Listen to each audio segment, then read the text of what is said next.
देखिए शरद जी, हताशा निराशा से ग्रसित जो कांग्रेस है वो इस प्रकार के आरोप लगा सकती है और हम ऐसे आरोपों का स्वागत करते हैं कि आप आरोप लगाइए। मध्य प्रदेश की जनता, देश की जनता अपने जनादेश के माध्यम से भारतीय जनता पार्टी को जो बहुमत देती जा रही है वो इन आरोपों का माकूल जवाब है।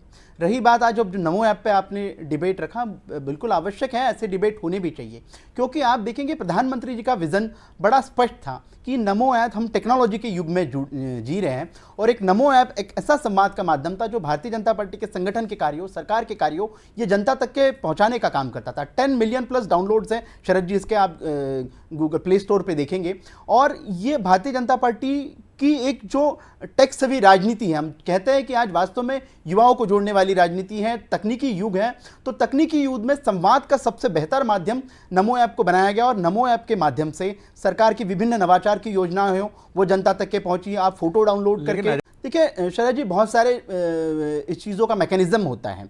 बहुत सारे विभिन्न सांसदों ने अपने काम बहुत अच्छे किए हैं लेकिन वो कहीं ना कहीं इस पर अपलोड नहीं कर सके हो, लेकिन संगठन कहीं ना कहीं वो भी सब बातें ध्यान में रखेगा। महत्वपूर्ण ये मुद्दा है कि आप नमो ऐप जैसा संवाद का माध्यम किसी प्रधानमंत्री जी ने लाया है और वो अपनी पार्टी, सरकार और संगठन के विषयों को जनता तक के स्पष्ट रूप से पहुंचा रहा है। आप देखेंगे, हम जैसे कह रहे थे कि डीबीटी जैसी एक स्कीम थी कि वास्तव में कितने डीबीटी हुए, कितने लोगों को डायरेक्ट बेनिफिशियरी ट्रांसफर हो रहा है, ये आपको नमो पे मिल जाएगा। सरकार का डेटा बैंक आपको नमो पे मिल जाएगा। अभी हाल ही में प्रधानमंत्री जी ने एक जनमन सर्वे कराया नमो ऐप पे। आपको भाजपा के सांसद के साथ साथ में अगर वहां कांग्रेस का सांसद, उसकी भी अच्छाइयां बतानी है, उसकी भी बुराइयां बतानी है, भाजपा के सांसद की भी बुराइयां बतानी है, तो आप जब एक संवाद का ये ऐसा माध्यम है कि ये टू वे कम्युनिकेशन है। जनता भी इसमें अपना विचार रख सकती है, सरकार भी अपना विचार रख सकती है और मुझे लगता है कि डेमोक्रेसी इसी तरह से डेवलप होगी जब पार्टिसिपेटरी डेमोक्रेसी बढ़ेगी। और ये पॉलिटिक्स ऑफ परफॉर्मेंस का युग है शरद जी। जो लोग परफॉर्म करेंगे वो राजनीति में टिकेंगे, जो परफॉर्म नहीं करेंगे वो पेरिश हो जाएंगे।